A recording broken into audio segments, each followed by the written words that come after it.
mate, we're ready to go if you're ready to press.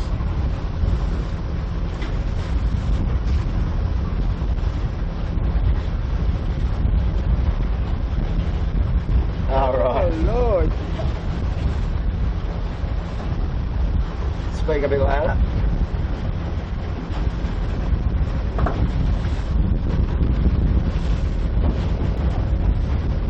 There we go.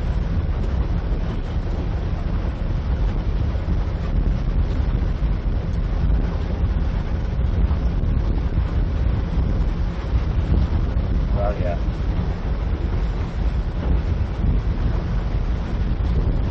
Can you do me a favour? In the front of my bag, there's a set of headphones in the front ziplock. Yeah. In the front, yeah. Thank you. Yep. The little one. There'll be some headphones in there. Sorry. Okay, folks, welcome back to the trials and tribulations of the live streaming from the mighty Camera Cat. It's the 8th of February. It's a beautiful day down here.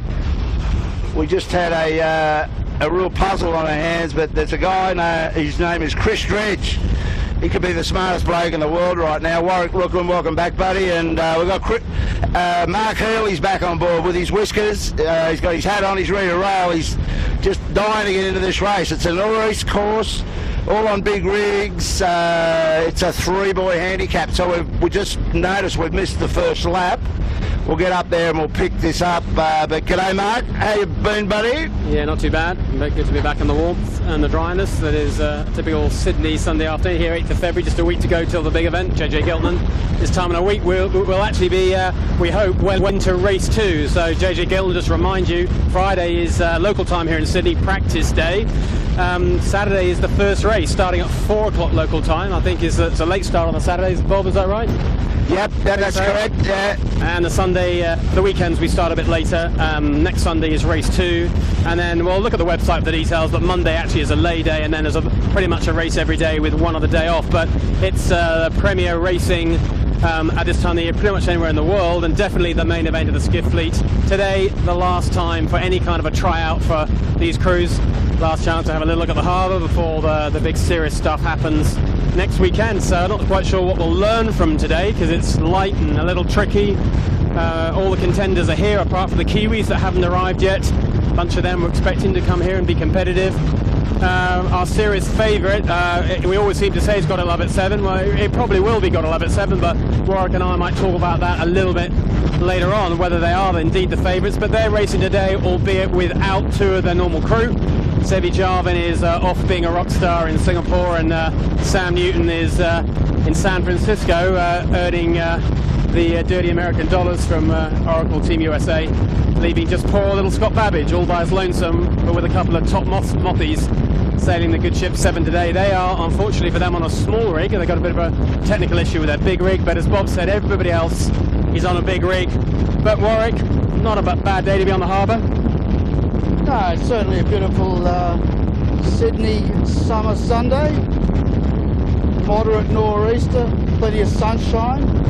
It's been a little bit of a change, really. You've been in the old data a bit lately, but it's felt like that a little bit here. Sort of last few weeks been plenty of southerlies, just seems to be southerly after southerly, and grey skies and plenty of rain. It's been good for the lawn though.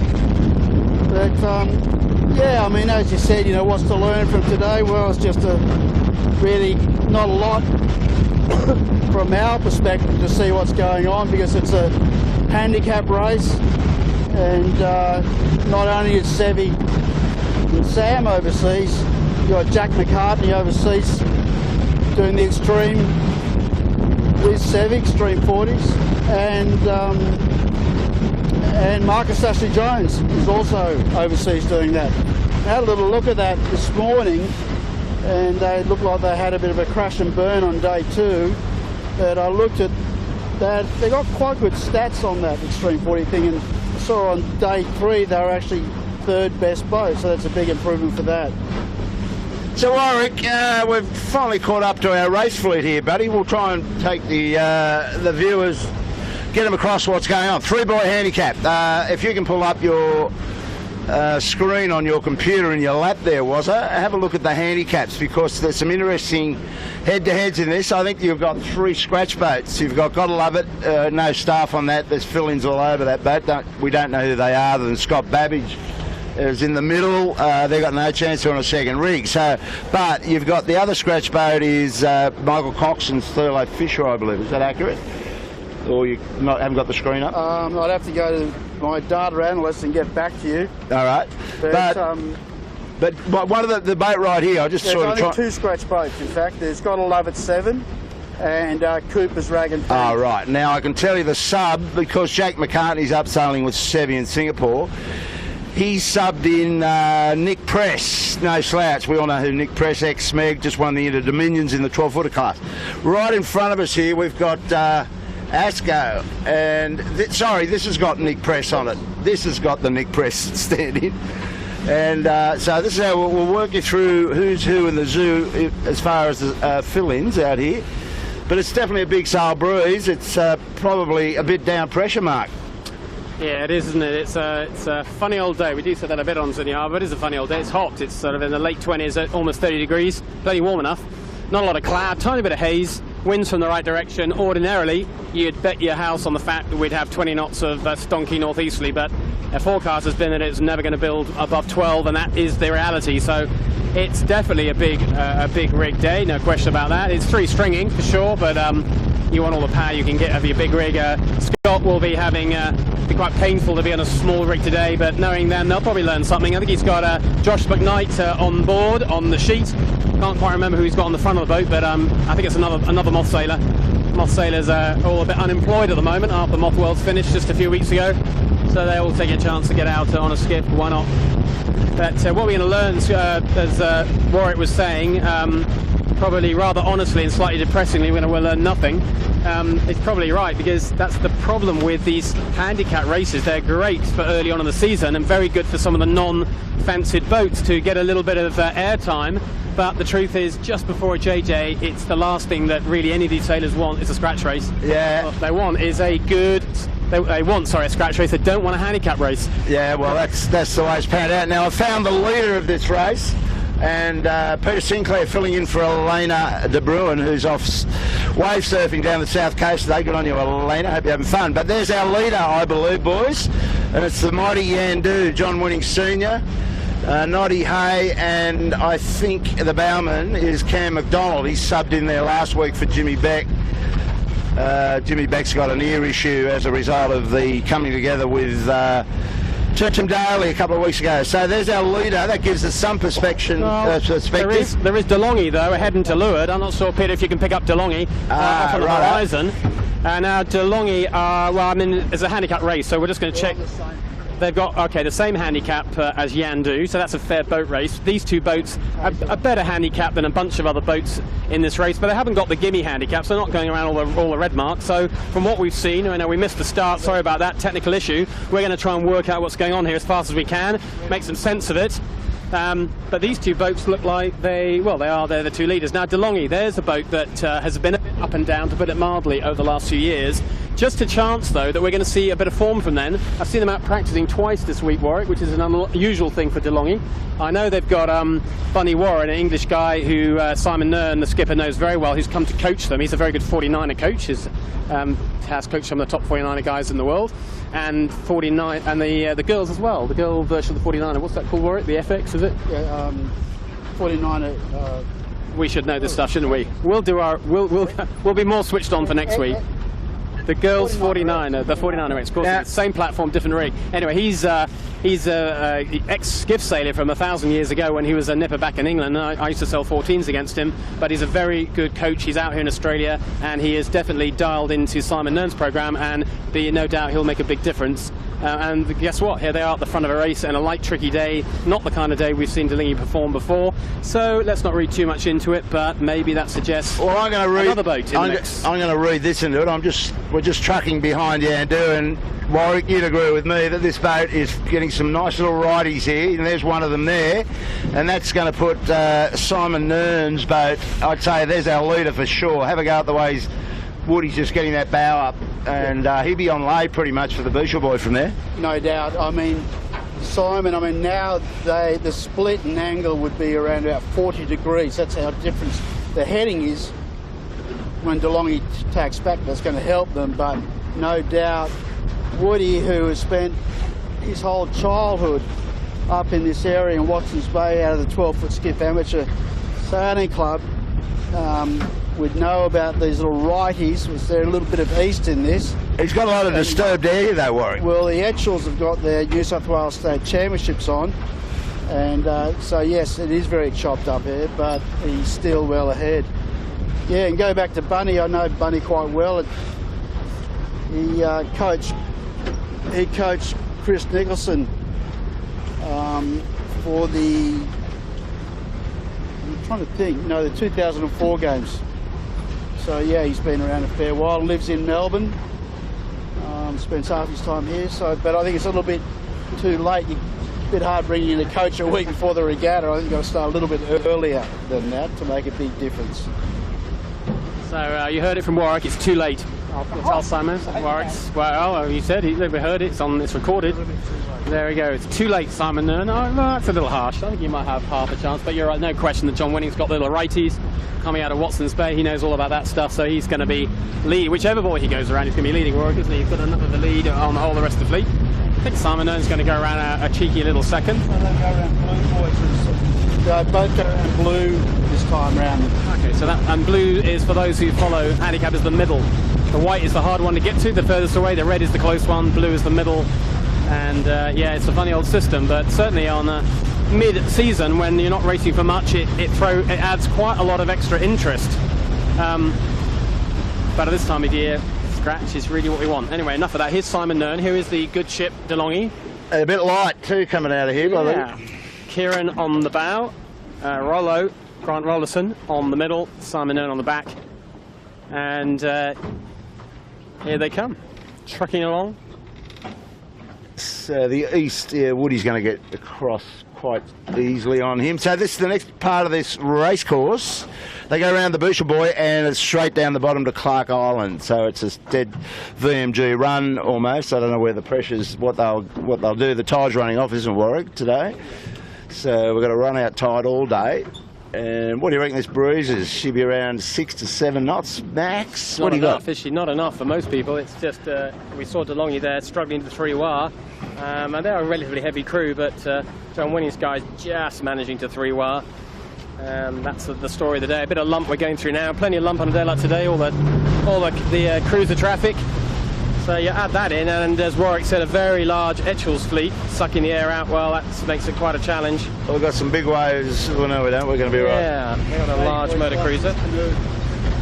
Let's go around the outside of the major cruiser. So there's John Winning on lay. It looks like he fancies the blue. That must be him, as Warwick said. There's Yandu, nicely lined up, comfortable lay on blue, 3-wiring, and the whole fleet tucked comfortably behind him. He'll be pretty happy with that.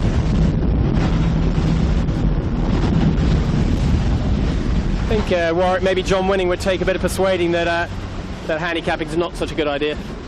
Oh yeah, no, you're right. But there's definitely more pressure in the right-hand side on the east. We saw that on the beat. We saw DeLonghi lose a lot in that last sector. So I would expect that they'll head out towards Nielsen Park on this run initially. But yeah, he's got a nice little lead there. And then the Kitchen Maker will be next around. Oh, DeLonghi's going to be second, wouldn't he? DeLonghi's second. Yeah, and Kitchen Maker right in it for third position. So we'll take the red. Oh, they're going around red. So you're right, they're second. We're back. We're getting as confused as I know the viewers at home will be. It's very hard, these races. Just when you think you know what's going on, someone goes around a boy you weren't expecting. Another shortcut. So Kitchen Maker ends up kind of quite close behind John Winning there in the second. Higgs, DeLonghi playing a slightly straighter game and going around the blue. And they just did a very average tack. I'm sure their coach will have spotted that on the way in here. They can do a lot better than that. But anyway, they go around third, and that'll be fine for today. A bunch of traffic coming up towards us on starboard. That looks like a Plants is online, and looks like Asco. And a long way out to the far left-hand side of the course, looking upwind, Thurlid Fisher. Sorry, Peter. Better rock and roll here. Thurlid Fisher got the wrong side of this right-hand shift up here in Watson's Bay, so I think anyone who's approaching on the right-hand side gets a bit more wind and a wind bend, Warwick. Is that fair enough? You get double benefit. Well, at the moment, yeah, there's a bit of an easterly slant, so yep, that's what's happened up this beat. Lumix, big tack, big turnaround. Nice work, lads. Nice boat handling. Never an easy manoeuvre that and this stuff, but that was very well done. Little Plants is online. They'll be next around. In the meantime, global markets have gone round red, just to make it more confusing for us. But we're still in the top 10 here. Harry Hamlin, that's the boat that Peter's got you on now, tacking right now. No logos on his mainsail, still looking for a sponsor, I believe. And Asco just behind them, and there's Thurlow Fisher, who look like they've overlaid Thurlow Fisher, but of course they've got to go around the white mark. So fear not, Michael Coxon hasn't lost his marbles, he's just got to go a lot further upwind than the rest of the fleet. So there's Asco, lovely gust on the bearaway, reeling in nice and fast into Harry. And just passing the other direction, we just saw Rag and Famish there. I think they've got Hugh Stoddart standing in for Jack McCartney today. Remember, Mark, Hugh stood in that day when they had that graveyard of bearaways and capsizes a few weeks before Christmas. Hugh Stoddart was the only one to make it through the bearaway. Remember that? He did a great job. He's got a very big reputation for big breeze, and rightly so by the sounds of it. Does the business. So that's kind of the fleet. It is very spread out, as expect on a light puffy day like today, particularly on handicaps. So that's probably the most meaningful part of the race we've seen in front of us. Should we go and catch them up, Bob, the leaders? You reckon? Well, I think so. There's nothing much here to look at. No. Haley's hanging on there, I think. So we'll lickety-split. We'll go and chase and start at the back of Asco and have a look at how Harry Hamlin's going. He's got, I know for a fact, he's got Skip McCormack in the bow of that boat, Mark, and Skip McCormack came down here last year to sail on the Gilpin with his wife Jodie, but Howie's pulled him out to help with his event this year, and he's got Daniel Phillips in the middle, and that has the making of a pretty damn fine crew, I would have thought. So we'll go up and have a look at how relaxed they look on board Team Howie, and they're just in front of Asco right now. A lot of chop here, by the way. So that's it, Howie Hamlin with the white chute, Nicky Press filling in for Marcus Ashley, James Doran and Geronimo in the Asco. So they're all hitting this, I don't know what lap we're on, but I think it's lap the second. Two. Yeah, lap 2. I think it's lap 2. So they're all going to hit Steel Point by the look of it. Yeah, I can see Kitchen Maker and Woody have jibed out, so they're going the other side. This is rubbish, this holy dolly. Sorry, Peter. Lumpy, isn't it? Lumpy and bumpy and not on that much wind. Nielsen Park, very popular spot for the Sydney siders today. Want a bit of sunbathing or a few ice creams? They're all pretty happy in there. And there's Panasonic Lumix going right into the beach. A little flat of water right in off the beach. I think that's what they're looking for. We just got the camera on Plants is online at the moment. They've decided to jibe out of there. But it does look as if, Warwick was mentioning this is the nicest place upwind for breeze, and of course downwind, much the same deal. It still looks like the pressure has come all the way down here. Looks like there's a little bit more wind on this side of the harbour. There is, we're just looking at Asco at the moment. There's Asco, and just to the right as we look, there's Harry Hamlin. They're about to do a jibe. They're going to try and jibe on top of Lumix. He's coming out, add in a few motor cruisers just for fun. Now you're getting a good idea about what we said, busy Sydney Harbour. Now you see what we're talking about. It's plenty busy. Some pretty surprisingly good protocol from our motor cruisers there. Normally they just plough their way through, but nice, very nice protocol from those two guys. Slow down, showed a lot of time and respect for the Oddies. Thanks guys, that's good to go. There's Harry. Skip at the front, Dan in the middle. Dan Phillips, he's a 49, one of your 49er mates, isn't he, Warwick? Dan Phillips? Yeah, he went to the Olympics with Chris in the 49ers, so he's obviously a world-class sailor. Yeah, he won't slow Harry down, that's for sure. They get a bit of breeze. Yeah. Three of them look, they might be pretty good in the fresh stuff, I think. Yeah, I think that's right. Skip's up for it. He's probably been in the gym. And Dan doesn't have to go to the gym. He's just as fit as a mountain trout. He's a plumber by trade and does a bit of physical toil, the boy. So, yeah, they'll be good. Let's go down and have a look at Jono Whitty. Just a little. That's a pretty quick boat. We like what Jono does. He sort of does some pretty magical things in Giltons. He led a heat last year, remember. I can... Thank you very much, was I? I wasn't picking that up. Nice jibe. Yeah, they can lead these Giltmans.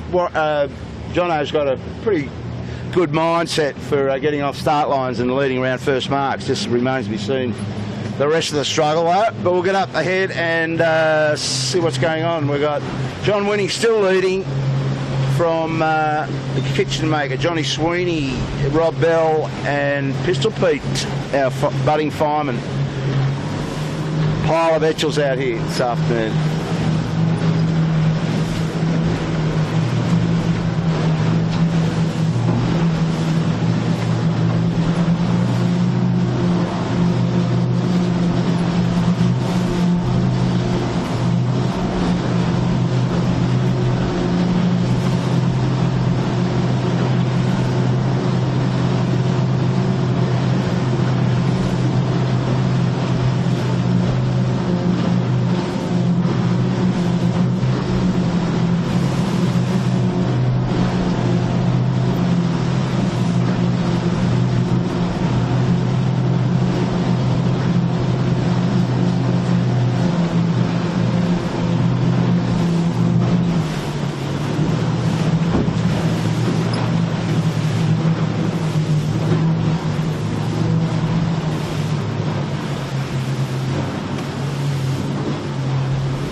Well, this race, boys, looks like it's set up for Johnny Winning. He's got a nice break over Simon Nurse's boys on the DeLonghi, so they're just going to keep their nose clean, I would imagine, this afternoon. Just get up that eastern side again and start putting their race together. Kitchen Maker's still in there. I think Kitchen Maker goes around a red mark was. You got him on red, the Kitchen Maker, for the next part of the journey, and I think Johnny Winning goes... No, they go around blue. They're on a blue? So they're all these guys are on blue next time. Oh, right. So, okay, well, that's going to make a race of it for the podium, at least.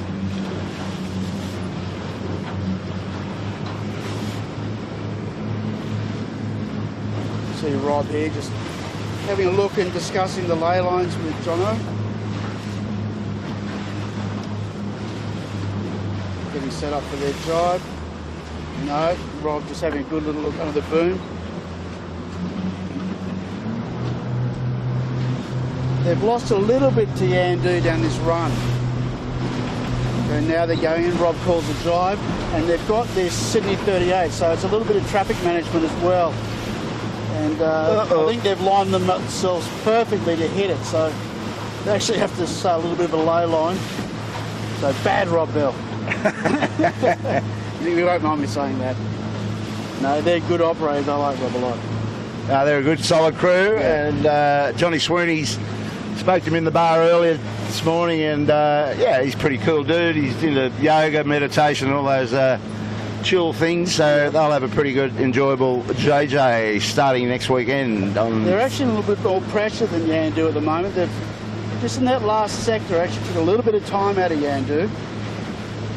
They're in nice pressure. Now we can see John Winning, he's on the inner rung, just having a look at that jibe, which will be a jibe drop.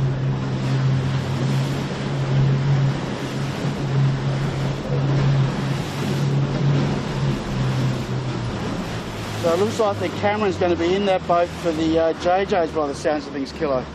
The camera? No, in the Yandu, Cameron. Oh, Cameron, yeah. No, Becky's out for 8 weeks when he injured his ear, that's right. So nice little race developing there, and they're all on the same boys, you said?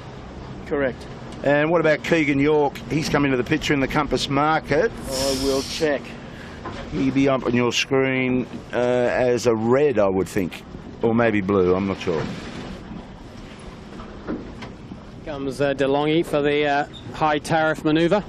Well, they've sailed high there just to give themselves a little bit of room for the turn and the drop, so that was decent thinking ahead by the guys.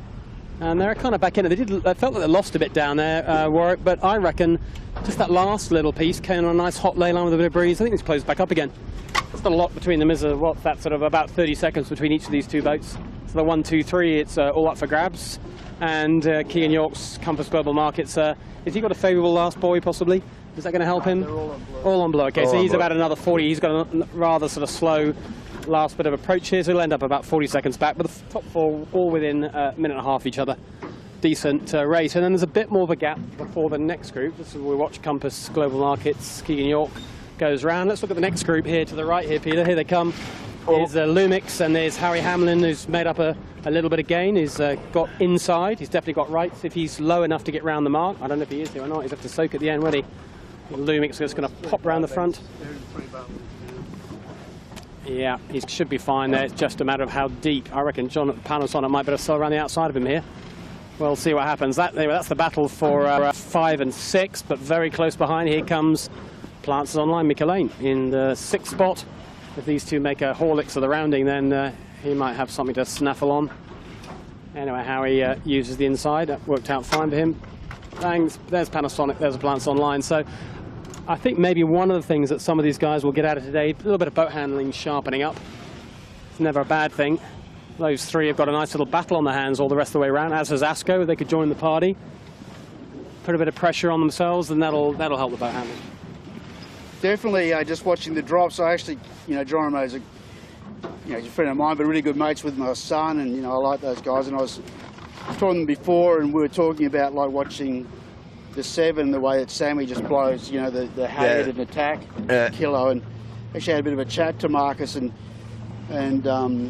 those guys. And now Geronimo's starting to do that, and we witnessed that at that drop, and it's certainly a lot quicker.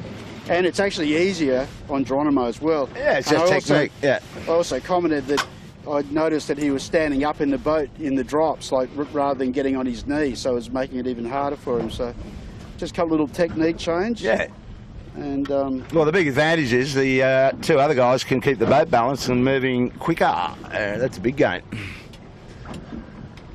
So you got Lee Napton's guys, Ricky Bridge, and the boys. Now, what market are they on scratch? I'm out of whack with these handicaps. So who are they racing? Mojo. So they've got to go all the way. They're on a white, but they started on 2, did they? So they. Blue. Ah, right. Well, they're just keeping it the nose in front of. Well, Coco's got through them. Is Coco on scratch? Yeah, he's had a very good run actually. He was round scratch on he went round the white boy. He's 3 scratches, I think, top of the sheet, I think. 3 whites, yeah. He's had a very good run. He came overtook Mojo and stretched away from Pure Blonde Coopers. He's the guy who's going around with. So he had a nice little downhill adventure, but a long way. Looking back upwind in the far, far distant shore, you can see a little boat with a 7 logo on it. Poor little 7 on a small rig and scratch boat. Sort of going to feel like a long afternoon for Scott, isn't it? He'll be wishing he was in Singapore too. Yeah, probably. But they're fulfilling their commitment, so they're doing the right thing. And but yeah, it's just extraordinary when you see when you don't have the right rig on, what the pain is. Yeah, that's concern. And today's just one of those days with a lump on and you can feel it on the camera cat. I know the camera, the little clever little gimbal Ronin device is faking the fact the water's not too bumpy, but you can see from the way the skiffs are bouncing up and down on the cruisers, plenty of lump around here, and really not quite enough wind either. And that as a combination means you really don't want to be in a small rig at all. But Scott's got a relatively light crew with him, with the 2 little moth sailors, but still he needs a load more power, and going around the white mark, that's a bit depressing, isn't it, when you're at the back of the fleet? Well, I think the bookie has started them at 6 to 1 and 7 to 1 and found out they only had the 2nd rig, and I think he took a chance and whacked them back to 101. I don't know whether he actually followed through with that, but he'll be looking at the sea breeze on his little iPhone going, please, we don't need a 30 knotter coming in and all these guys tip over and 7 wins the race on 100 to 1. Yeah, I think anyone would have taken any dollars at 100 to 1 when you'd give it you'd have a think about it, wouldn't you? Well, if they didn't know they're on 2nd rig, but maybe there's a few punters around that aren't up to speed on all this stuff. Well, that's going to be a long afternoon for the 7 boys, but the front of this race, and it's just 1 lap to go. We're on the last lap now of this last race before the JJ starts, probably next weekend. And it's the top 3 is that battle between John Winnings, Yandu, and it's the kitchen maker and it's Simon and DeLonghi. 3 of them, all about 30 seconds to 40 seconds apart, all going around the same mark.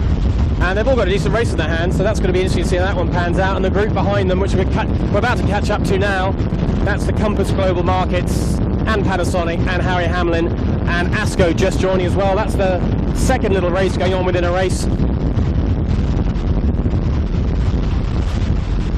And we know this year the JJ is slightly different in a few different ways. The main one is it's much earlier in the year, and Bob, you've been around for 1,000 years watching JJs. Is it going to make any difference putting the dates forward? Was that the right decision? Are you pleased they did it? Bringing the dates forward? Yep. Well, hopefully, because I've just been looking at the 7-day forecast on sea breeze, and I was just going to make a comment about that. This breeze that we got here is, she's not full stretch big rig, it's downrange big rig, and the way I'm seeing it, we could end up, these are the conditions that could prevail during the JJ. This stuff out of the east-northeast, I'll tell you what, I like the sunshine part of it, but I don't know, it just is a bit of a feeling about it. Yes, they bought the dates for, but that was unfortunate what we had to go through last year.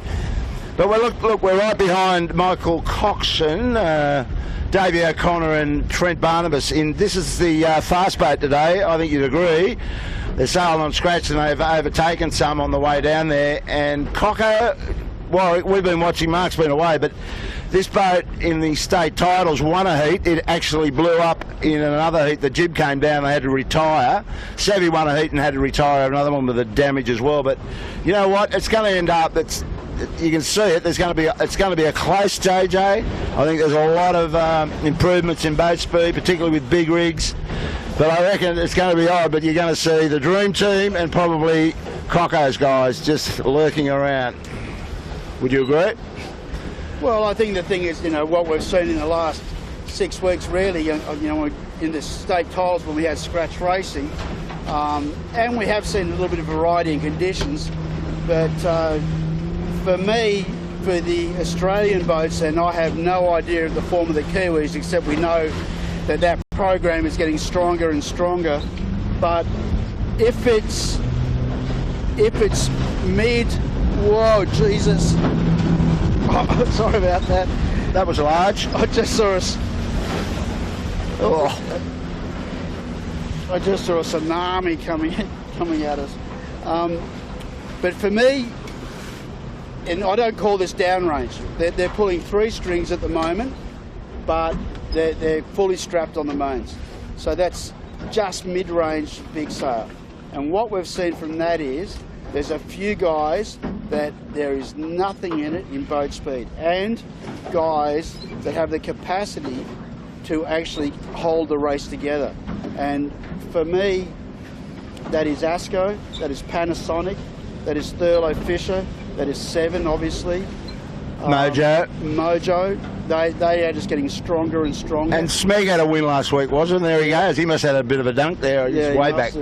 I think maybe, in this stuff, Smeg might struggle just a wee bit because of the weight on the boat, is my guess. I'm not sure. But certainly if there's a bit more pressure, that they're super quick. And we should also mention too that Yandu, I think that boat is going awfully quick. My word. So it's interesting that, in my mind, if the guys can get off the line, and that's always the big hard one when you get the big fleets, in any fleet. And particularly when the boats get close, you get a group of boats that are very evenly matched. If the guys can get off the line, hold their lane, that becomes absolutely crucial. And I think potentially the years where we've seen Seven have a bad start and then be able to make up for it in pure boat speed alone, and their boat handling, to be fair to them, I don't know if that's going to happen this year, Kilo. Well, just a quick recap here. We've got Thurlow right in front of us, and you can look straight through him, and you can see ASCO, and you can see Panasonic just go through the camera, and right over on Still Point is John Winning. Now, John Winning is the leader of this race. Cocco's given John Winning 5 minutes start in time, but I don't know what that relates to in distance around turn marks, but Cocco's trucking out here today. Yeah. think there's nothing. You're right. I haven't been out. I've been very absent this year for one reason or another. But I have been watching it on a little thing called live stream. So I've been sneakily lurking, like a lot of our viewers have. So it's given me a kind of a perspective. And certainly what I've seen as a viewer, not really as an on the water, is just as you guys described. I like the look of the further fish again. Like I didn't like the look of them last year because Cocker got himself all a bit convinced that he was slow and he sort of out-tuned himself. It was one of those ones. And one reason or another, it never quite worked for him. But there's a strange sense of calm about Third Fisher this year, and their performance has been good. We know that they're good in the breezy stuff. We know they're pretty good on the shifts when it's tricky, and seem to have the boat speed. Well, that's a nice combination, isn't it, going into a big regatta? I think they're going to be not just right up like they always are. I think they're going to be tough to beat. I'd go as far as saying that. What's going to happen with 7? Well, we know that as soon as they get onto the small rig, they are super quick. No one's really ever been quicker than them on small rigs, I think, ever in the last 5 years. But on big rigs, it's unproven. We know that they had that sleeved mainsail and mast design last year. Well, that's got thrown on the scrap heap, and they've gone with a much more conventional setup this year, albeit they've gone at the 11th hour for hydraulic adjustments on their shrouds, which has caused more than a little controversy in the fleet, and we'll have a chance to talk about that probably during the JJ. But at the moment, it's a relatively conventional big rig, albeit with the ability to rapidly and easily adjust rig tension. Currently not outlawed. Some think it should be, but it isn't. And the boat at the moment, I believe, has been deemed as legal for the JJ. Whether actually it makes a heap of difference or whether it's an interesting psychological distraction, luckily, I don't know the answer, but luckily Warwick's here and he, I'm sure, does. I think, look, I think people have gone, oh yeah, well, and it's interesting that no one else has done it, and it's the first time it's been done, given that we saw, and that's easy to say in hindsight, but the reality is these boats had hydraulics 20 years ago. I had a 12-foot skiff, God, what frightening number here, 40 years ago, that had adjustable side stays in a magic box, what we call a magic box, which is a non-hydraulic system which you could control from the on the trapeze. So it's not new, but for whatever reason the guys have just gone the way they've done. We've seen 7 in races before where the breed's gone very light, make a rig change. Mojo last year, Chris Nicholson had a system where he could change his cap shrouds, not his main shrouds, cap shrouds from the wire. So it's it's interesting, but like anything and any of this sort of stuff, you've got to know what to do with it. We just had a squeegee wipe of the lens, was it? Well, I picked up something going on. So it's it's certainly a bit of psychological. It's look, I tell you what, it's not going to. It's all these things are good, but I don't think it's going to be the magic bullet that some people think it's going to be. No, probably right. Probably doesn't make a. I think it's one of those things. If we end up on big rigs, particularly, and there's a big range to sail through, then that's probably the one time when having the extra complication and arguable reliability danger of the system, it might play out. But if we don't have that, they'll probably wish they didn't have it on them. And if it breaks even once, they'll definitely wish they didn't have it on board. So it's a bit of innovation, but we're used to that from 7. We're used to that from Ian Murray. That was, that's what got him into this skiff class in the first place, was all about innovation when it wasn't a one design class. Well, it now is a one design class, but within that, there's a bit of space, and all he's done is use the space, and I don't have a problem with that personally. I quite like the fact there's something extra to talk about. Anyway, that's a week away, and then we're not looking at them. What we're looking at here is kitchen maker Yandu Global Markets, and Keegan York's had a very good beat, and for me, I think the kitchen makers actually come back into Yandu a little bit on this beat. We saw a lot of them working hard the Nelson Park Eastern Shore, and Woody kept going back to it, where the kitchen maker and Global Markets stepped out earlier than Yandu. So I think they've made a gain, and all of these league boats are going around the same mark, guys. So good podium coming up, good fight. Exactly. And it's funny because like the breeze is a little bit more left, the pressure is a little bit more in the centre, and so this is changing around. So this is really close. So it's good stuff. Yeah, certainly anyone who thought that the right paid last time, so it should pay again. Well, it's being proven here that you want to get your eyes out the boat. Well, there you go. Well, here's DeLonghi got hard right and have got completely stitched up in a Nielsen coming out on a horrible shift. And I think that Kitchen Maker's biggest gain has been they're just playing the left side of the right-hand side, if that makes sense. So they're all broadly on the right-hand side of the beat, but the left part of that right side has proven to be the most productive. But let's see, the Kitchen Maker and Compass Global Markets and Yandu have split tacks. Quite happy to go their own way here. We'll see who's got that right as they come back towards us. The top mark, it's the blue, which is bang on our bow right now. It's about 3 or 4 minutes sailing away. That's the top mark for the last time. We're on lap 3, and it's a reachy run home via Shark Island, and then we'll see how this pans out. But not much between these three. You'd say Kitchen Maker's on the move a bit here, Warwick, kind of maybe showing a little bit more fleet of foot, both tactically and they look fine on the boat speed. You kind of feel right now maybe it's them. Yes, you're right, that left's paid again, isn't it? Get to the left, lads. It's so here we have the Kitchen Maker on starboard, not going to get close enough to Yandu to use those starboard rights. Yandu probably about 10 boat lengths ahead, maybe even 15, just crossing her now. But not much in this. One slightly average tack, and or if John Winning doesn't lay the blue, which I don't think he will there, though he's got a double tack, that's enough to put them about a bow by the time we get the top mark. So plenty in this race. Panasonic Lumix also joining the party a little bit here. As we said, Compass Global Markets had a decent beat. Probably DeLonghi the loser on this beat, the one that hasn't really got the right side of the pressure and the shifts. There's John Winning's Yandu. Peter's got you nicely lined up. You can see what John Winning sees there. Is he going to lay the blue? Well, with a bit of tide and a bit of lefty, he will. You reckon he will there, Warwick? He's trying hard, isn't he? He's going bow up all he can. Yeah.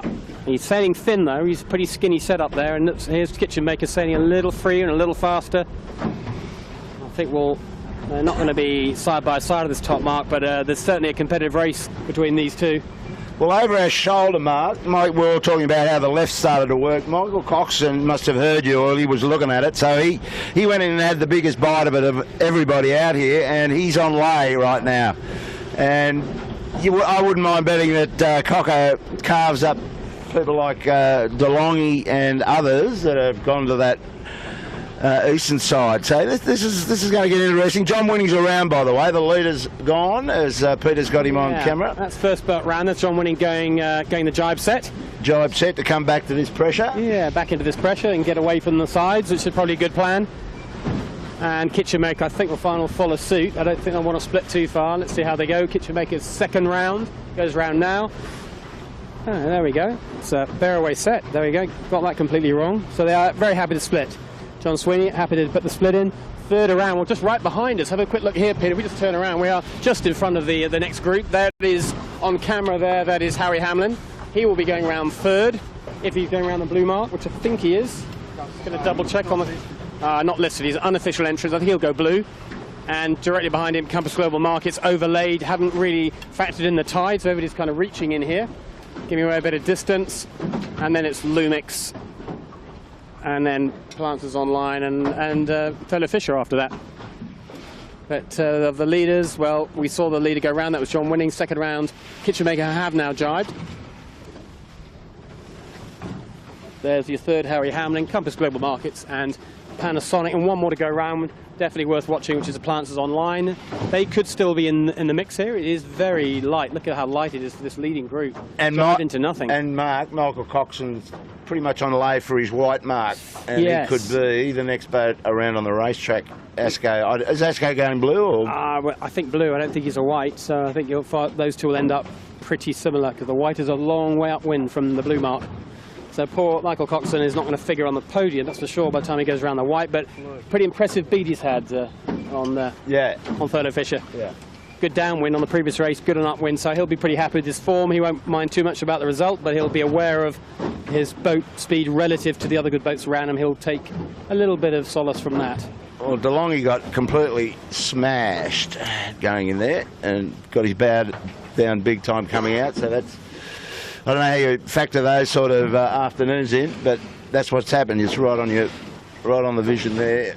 Peter's not on it, but they got their bow down big time coming out of the east. So Michael Coxon's around his white mark, and Asko's still to get to the blue. So he's going to split. He's done a jibe set, and we'll head off into that pressure that he came in with. Asko's around now. It's going to be interesting going to the island, guys, because I can see Johnny winning right out across there. Now it's picking up, trying to pick up a ley line. It's way too early to. Well, you've got to have a shot at something. So Johnny's just jibed to come back to it. We might get down there and just see how they're going to manage these downwind wide angles. Yeah, absolutely. This is you kind of like, if you had to back anyone here, you'd probably back John Winning. He would have done this. Not many people have, in a light, lumpy day like this with this wind that's not a typical northeasterly. It's a little, there's more right in it than that. You've got to reset your compass here and you recalibrate what you think you know. Try and get it right on the day.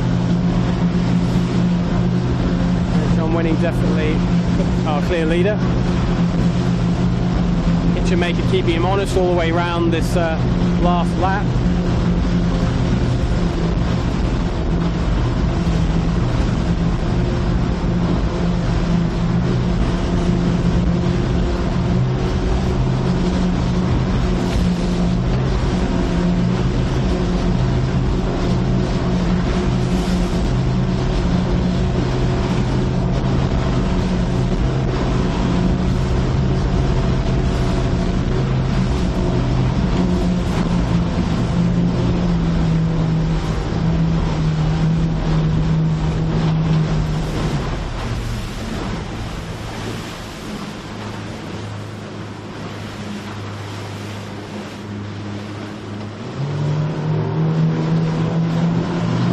Panasonic Lumix, trying to find some breeze a little bit on the left side, looking downwind. They're the most left-hand boat of the leading group, but I don't think it's really working for them. There is better breeze further out in the middle of the channel.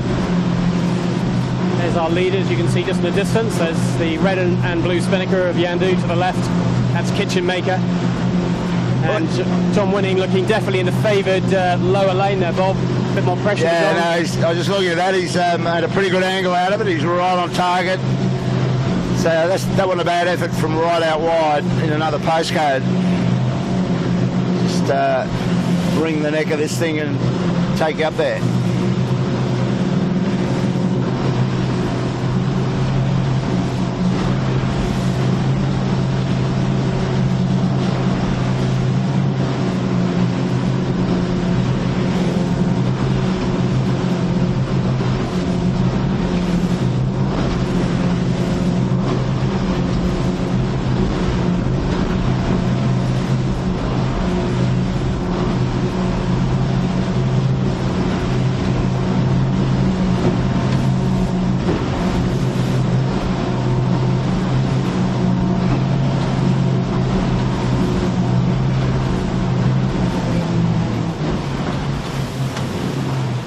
There you go, Sydney Harbour on a Sunday afternoon. Seaplanes, Mirror Dinghy Championship, plenty of wreck boats, super yachts, and our leader threading his way through all this.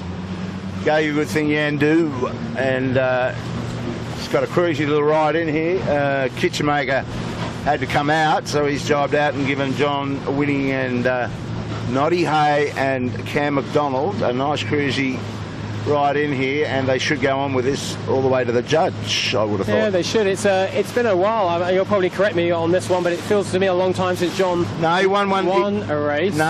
He's won one this year. Okay, well that's quite emphatically as well, in similar sort of weight. Over the last 5 years, not many in a modern skiff, but we shouldn't also get away from the fact that in the historic stuff, he's rock solid in those. Absolutely right. He like he wins a lot of races in those, doesn't he? And it wasn't that many years ago he won a JJ, so when he's got the right setup on board with the right crew, don't rule him out. Well, Cam McDonald's done a pile of miles, so he's a great substitute for Timmy Beck. And Noddy Hay, well, he's done enough of sailing to be just as comfortable as anybody in one of these things and anybody sets foot on, so that's a good looking crew. And if they get these conditions through the JJ, they'll be there or thereabouts, fighting it out for the podium for sure. Yeah, I think that's right. I think Warwick was talking earlier on about different boats that could figure in this JJ, and one thing's for sure is that one of the big differences will be that if there is a favourite or a slightly standout boat, and let's say maybe that's Seven or maybe it's Thurlow Fisher, well, the difference is there's a bunch of different boats who could get second, thirds and fourths whereas in previous years it's really been between two boats most years, and the favourite boat tended to be first or second every time. Are very different this year. I think it's entirely possible that whoever wins this regatta could score a bunch of fifths and sixths, and it hasn't happened for many a year.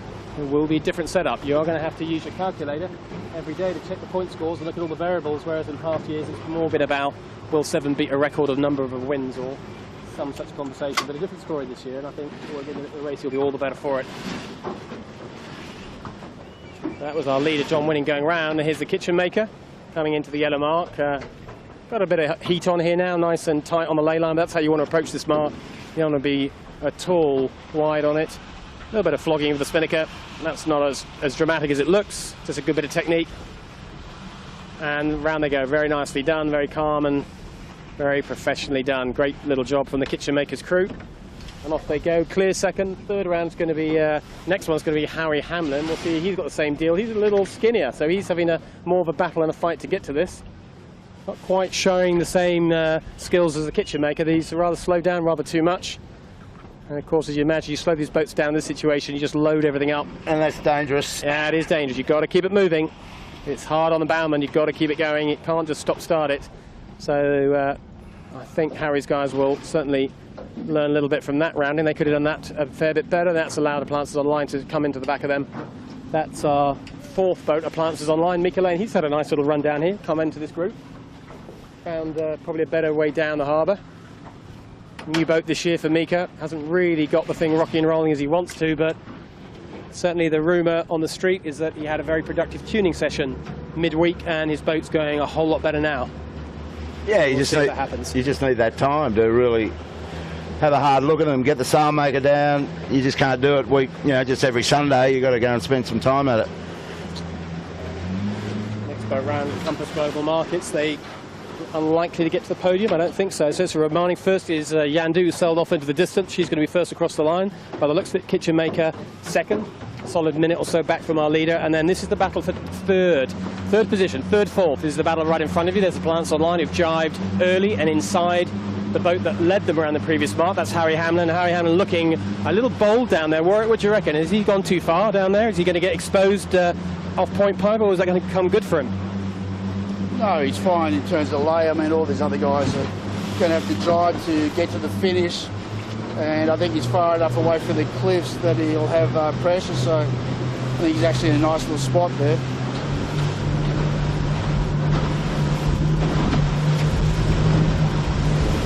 Notice how he's gone for all north gear this year. Used to sort of work with Jay Glasser from California and try and develop his own stuff, and he's gone more for like the standard setup, standard package from North Sails in Sydney. Well, we'll get up and get off the back of our winner today. Great job, John Winning. He came under a bit of pressure, as you saw on the beat when the vagaries of the turn marks came into play, and but he kept them all at bay. He got back to the north, got out of that eastern side, which helped him the first time up, but he got enough of that to get his nose in front, and he's gone on with it. Nice little break here. We'll try and haul into him. John Winning, Cam McDonald, Noddy, Hay, Team Yandu heading for the Giltons. Starts next Friday. Make sure you put some time away to watch all the live stream if you can watch it, but if it's not live, it'll be YouTube put it up about an hour after it's finished, and you can look at it at your leisure. And just apologies if you're watching now, our camera system's gone a little bit AWOL the last 5 minutes. So if you're wondering why we've been looking at a lot of houses and the sea, that's because our little technical fault, the Ronin's gone a little bit AWOL. So apologies, that's not like cameraman having had too many beers. That's the system gone a bit inside out, but it's lasted today up until just then, I think, pretty well. But anyway, across the line, John Winning's Yandu wins the last race before the 2015 JJ. Never a bad thing to do. Not a practice race, so he doesn't get the voodoo of winning the practice race. He just gets the plus points and kudos of being the guy who won the race just before all the big stuff started. Well done, John Winning and his crew on Yandu. And I think we're going to have to, we'll just maybe sit nice and still, give Peter on the camera the best chance to not let our viewers get seasick with what they can see. That was first around, and Is it on or off? Second round. I think we might be working again. We're going to turn around and risk our technology. There we go. Here's the next boat around. Is going to be the kitchen maker approaching you here. She's got a jibe. This is the little buoy, pin end of the buoy, out of distance mark of the finish, right in front of you there. This cruiser here is just living life dangerously, nice and close to the ley line. But John Swinney won't worry too much about that. He just rolls in a little light airs jibe across the line in second. And Harry Hamlin, who took that very low lane off Point Piper, that as Warwick predicted, it's worked out quite nicely for him. The low lane was a good place to be. He's going to comfortably, there's John Swinney, well done boys, in a nice solid second. And here comes Harry Hamlin, who might just soak it across the line, sneak inside, oh no, puts a little jibe just for fun. And that's Harry Hamlin from the USA, unofficial starter, but official in all the ways that matter. He crosses the line in third place. A little bit close for comfort there. Yeah, he definitely caught up a little bit, didn't he? I think Harry's low lane worked very nicely indeed. Fourth place is Mika on appliances online, and fifth is going to be Compass Global Markets.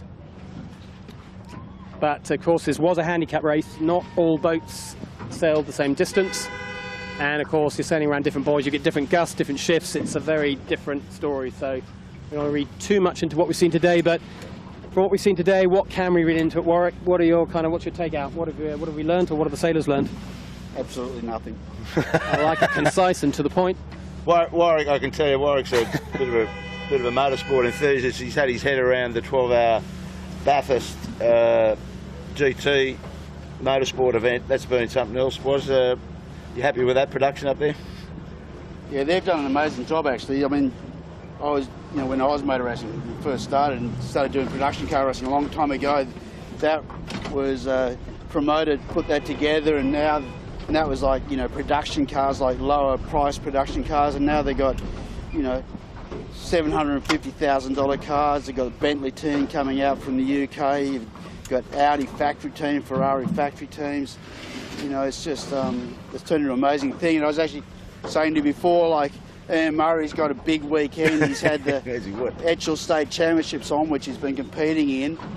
He'll be keeping an eye on maybe not actually, given they're in second rig, but what the boys are doing here today in the 18-foot skiffs.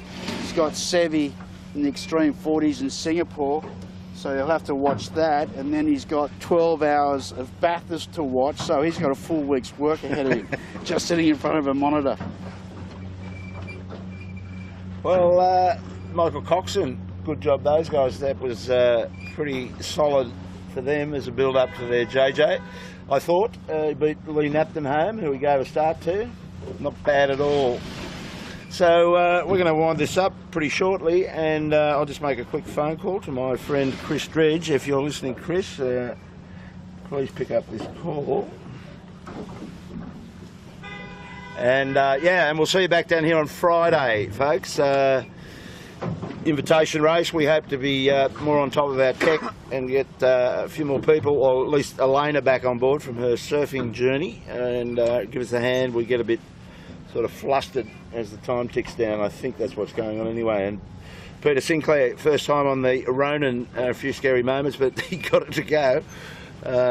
Good job, Pete. Thanks for doing that, buddy. And Pete's coming out in the JJ as well to give us a hand, shoot the stuff. I think I've got you there, Chris. Okay, so we're just going to... Oh, no. So he wasn't there. Hayley, you got any chance of turning us off, honey?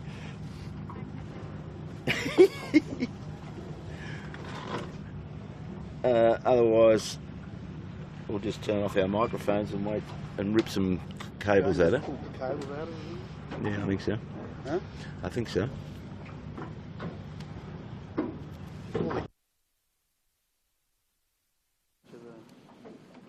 Transmitted. Shut it off. That's off.